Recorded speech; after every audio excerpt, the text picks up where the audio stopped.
How you doing? And thanks for watching. This is George over here at Wicked Warnings, coming to you live with a brand new 2021 Nissan NV200 SV little mini cargo van. So this is kind of like the sister to the Ford Transit Connect. Just a little nice cargo van. I'm sure you can get it with and without seats. This particular client just needed something extremely bold, extremely bright, and extremely effective and budget friendly. So we went with our 8-head slick stick.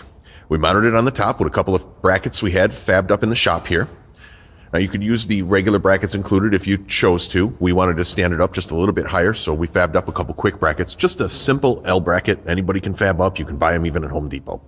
Now we've set that light up to alternate amber white flash on a really aggressive pattern, but we also include a pattern switch on the dashboard so you can choose and select different patterns.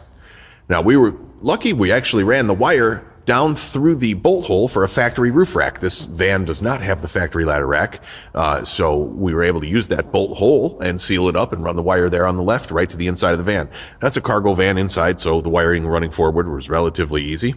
And we went ahead and took advantage of the flood feature on our slick sticks. Now that's across all of our slick sticks and many of our other lights as well. But as you can see, with a separate switch, we're able to flood that light stick solid white.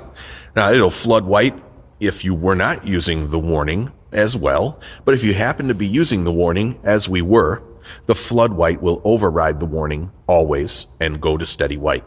So if the warning switch is on, you're going to get flood white overriding it, as you can see here. Now this puts out a pretty good amount of light. I guarantee that backing up at night is going to be much nicer with this floodlight on the top, or loading a trailer or any kind of tool work, whatever he happens to be doing. It's definitely going to enjoy that light.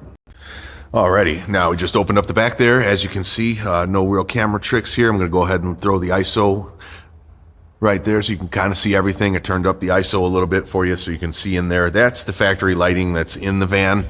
I'll drop down and you can kind of see up here just a couple of three little incandescent, yellow, weak, anemic, unimpressive little interior lights. Well, we can fix that. So right at the front of the cargo area there, we've installed our rectangular task LED. It tips back just a tiny bit and shines to the back of the truck, lights up everything inside very nicely.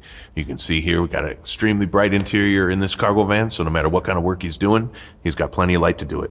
There's another shot. You can kind of see. We kill the shop lights and see if it makes any difference. Yeah, it made a little bit of difference. Now you can kind of see that widespread spot of light there. I assure you, it's nice and even, spreads out entire the van, inside the whole van very nicely.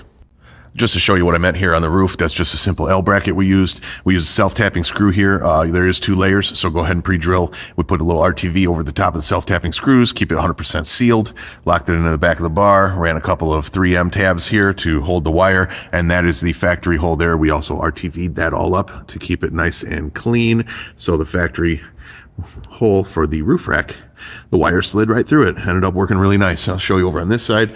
That's what's there factory, just a little itty bitty plastic plug. Pull that out and your wire can go right through that hole. So worked out real nice. I like how this mount ended up putting it right here, right where it needs to be on the back of the van. There you go. That's a little bit better for you. All right, let me show you inside the van at this light and see if I can get you a little detail on this without blinding the heck out of you. So you can see here where the wire came through. Comes right through the factory bolt there. We just armored it and sent it all forward there. And it's going to go forward with the task light wiring as well. And this task light, pardon the blindness there. The task light, as I said, it's just mounted right here to the cross beam.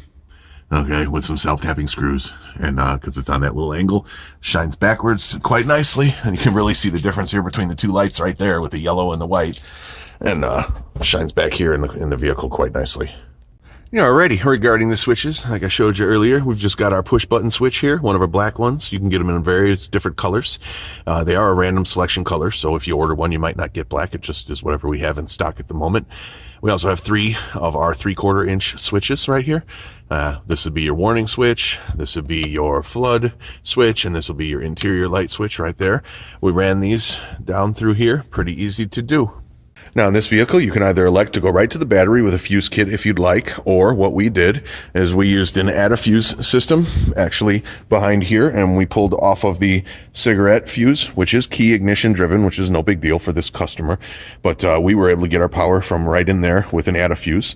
I'll let you decide and source your power system on your own.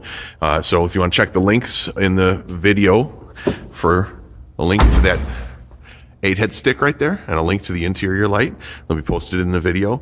As far as how we extended that 8-head stick forward, I just used a little bit of our 18-5 wire. It was more than enough. And the task light was extended with our 18-2. So we'll put links to all those parts in here, and you can feel free to mimic this build. If you happen to have a Nissan NV200 just like this, you can do the same thing. Thanks again for watching Wicked Warnings. I hope you enjoyed this video. If I missed anything, drop a comment and I'll try to tighten you up. See you again on the next video.